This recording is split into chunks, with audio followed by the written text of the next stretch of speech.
Hello everyone, welcome to my channel simple learn. इस video में हम देखेंगे साइंस जो पीएस टेट या फिर सी टेट में पूछी जाती है उसमें कौन कौन से चैप्टर्स रहेंगे। फिजिक्स का जो फर्स्ट चैप्टर है वो है motion, force and Newton laws of motion. Second chapter रहेगा gravitation. Third work, energy and power. Fourth flotation. Fifth is sound. Sixth is effects of current. Seventh is light and eighth is source of energy. So इस video में हम physics का जो first chapter है उसको discuss कर लेते हैं। जो फर्स्ट चैप्टर है वो दो पार्ट्स में मैंने डिफाइन किया है।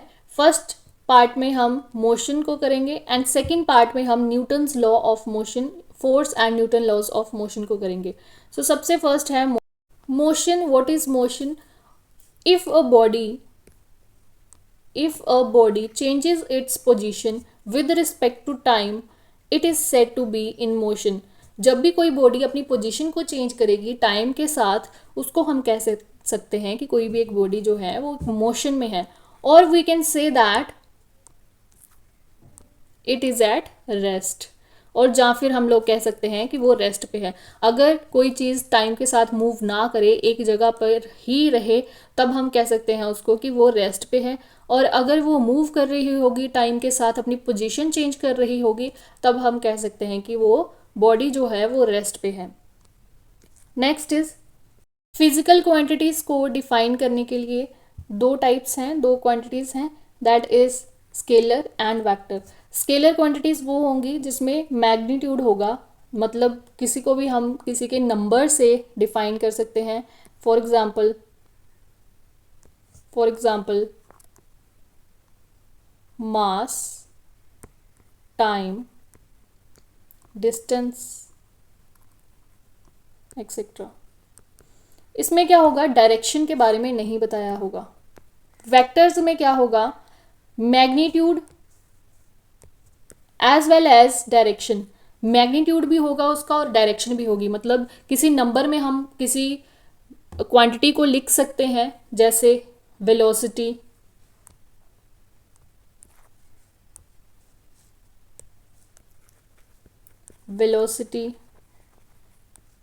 Displacement, wait etcetera. ये सारी जो एग्जांपल्स रहेंगी ये वेक्टर क्वांटिटी की रहेंगी। स्केलर क्वांटिटी और वेक्टर क्वांटिटी में यही फ़र्क है कि स्केलर क्वांटिटी में सिर्फ और सिर्फ मैग्नीट्यूड के बारे में बताया होगा, वेक्टर क्वांटिटी में magnitude as well as direction दोनों के बारे में बताया होगा। Next is position. पोजीशन को हम देख लेते हैं। The point occupied by an object in the space is known as position. कोई भी एक पॉइंट जो है वो ऑक्युपाइड कर लिया है, किसी ऑब्जेक्ट ने ले लिया है स्पेस में, उसको हम कह सकते हैं उसकी पोजीशन है। Next is distance. डिस्टेंस जो होगा वो एक्चुअल लेंथ होगी। डिस्प्लेसमेंट जो है वो शॉर्टेस्ट डिस्टेंस होगा। फॉर एग्जाम्पल यहाँ पे हम देख सकते हैं डिस्टेंस जो है वो A B to C.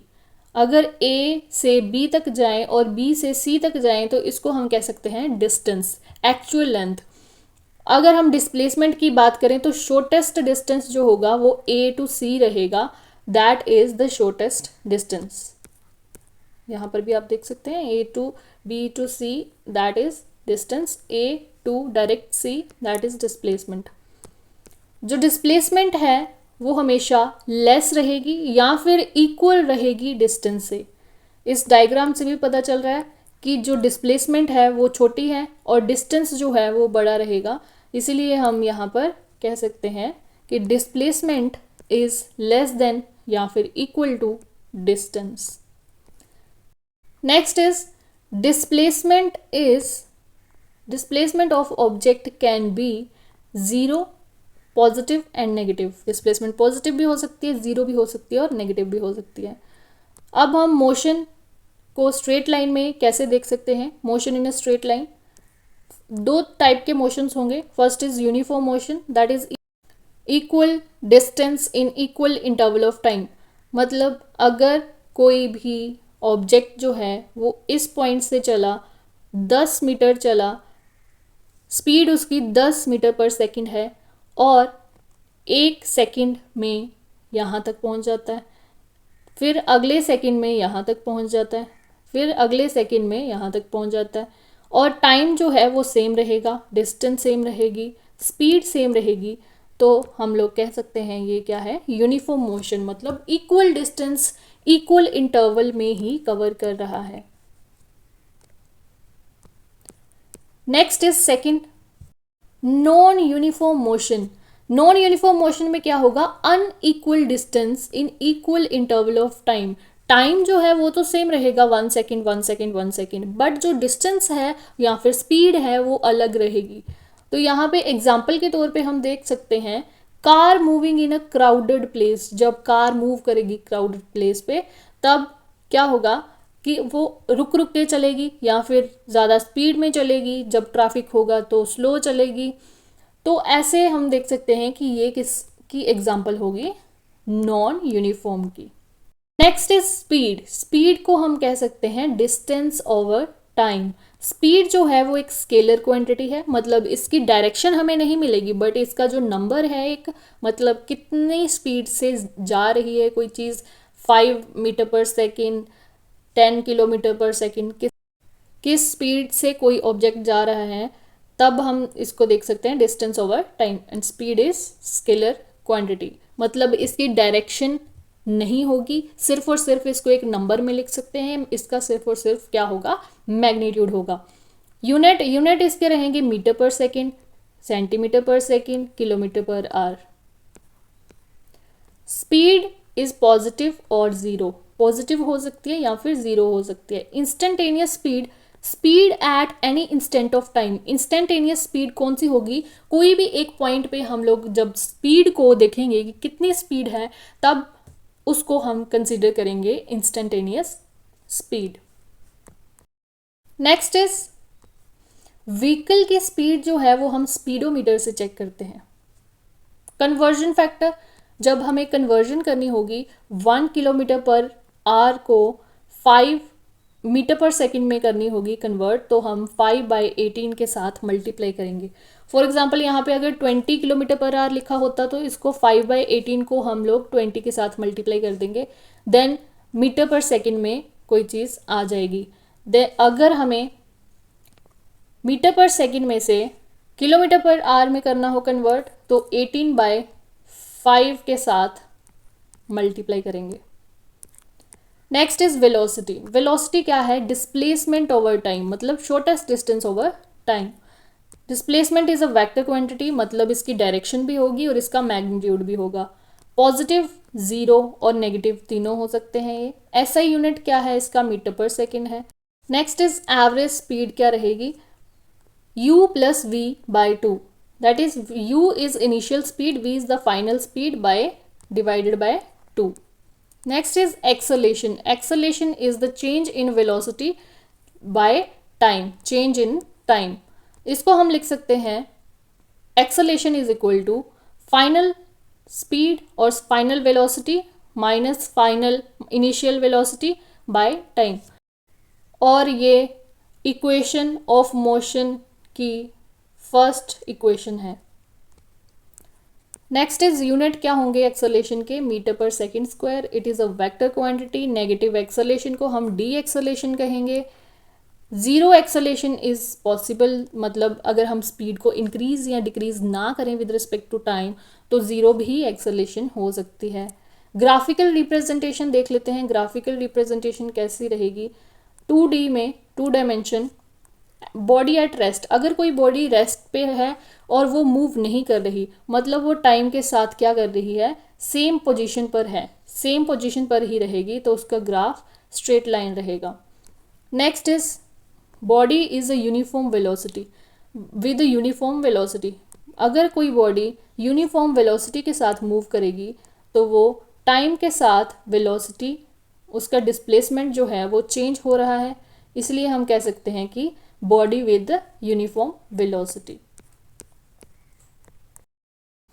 Next is body with moving with an increasing non uniform motion. अगर नॉन यूनिफॉर्म मोशन होगा, तब हम डिस्प्लेसमेंट एंड टाइम में जब ग्राफ देखेंगे, तो कुछ ऐसा ग्राफ आएगा। इसमें पॉइंट ए जो है वो उसकी वेलोसिटी कम रहेगी और जो पॉइंट बी है उसकी वेलोसिटी ज़्यादा रहेगी।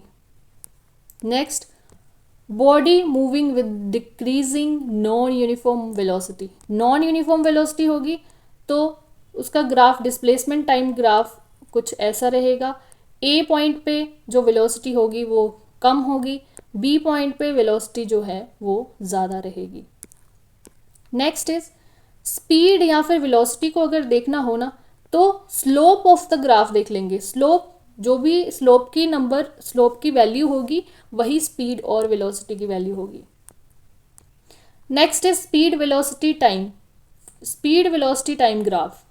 When the speed velocity remains constant, speed या फिर वेलोसिटी जब कांस्टेंट रहेगी तब उसका ग्राफ ऐसा रहेगा। स्पीड या फिर वेलोसिटी में ग्राफ है और टाइम में ग्राफ है ये। इसकी जो स्लोप है वो 0 है।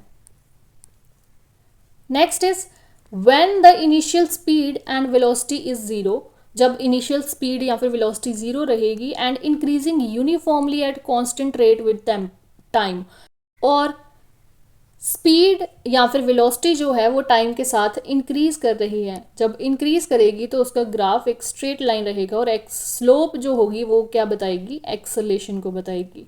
Velocity, acceleration, motion. Next is when the initial speed and velocity is non zero, जब इनिशियल स्पीड या फिर वेलोसिटी जो है वो 0 से स्टार्ट नहीं हो रही and increases uniformly with time, और टाइम के साथ इंक्रीज कर रही हो, तब उसका ग्राफ रहेगा। स्पीड और टाइम का ग्राफ या फिर वेलोसिटी और टाइम का ग्राफ कुछ ऐसा रहेगा। मतलब यहाँ पे वेलोसिटी की कोई ना कोई एक वैल्यू है, यहाँ पे वेलोसिटी जो है वो 0 नहीं है। नेक्स्ट इज when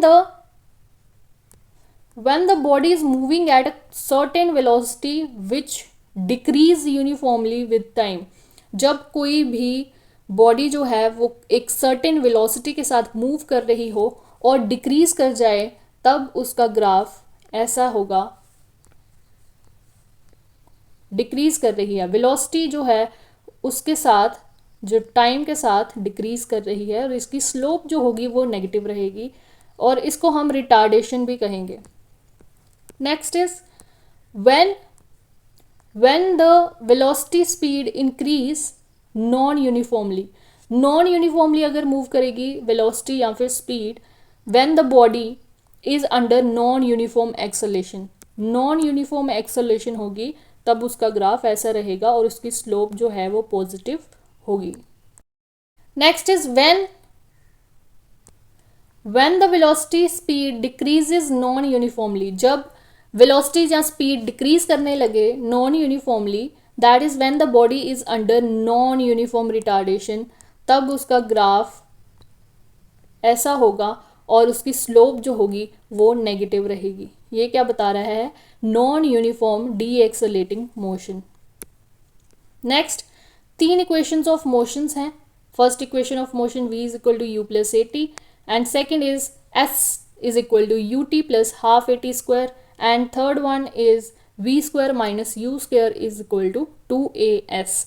ये तीनों जो इक्वेशंस हैं ये हमारे न्यूमेरिकल्स सॉल्व करने के लिए बहुत इंपॉर्टेंट हैं, तो इसलिए इसको याद रखना होगा। नेक्स्ट इज फोर्स, जो हम नेक्स्ट वीडियो में करेंगे। Thank you so much for watching my video. Like and subscribe.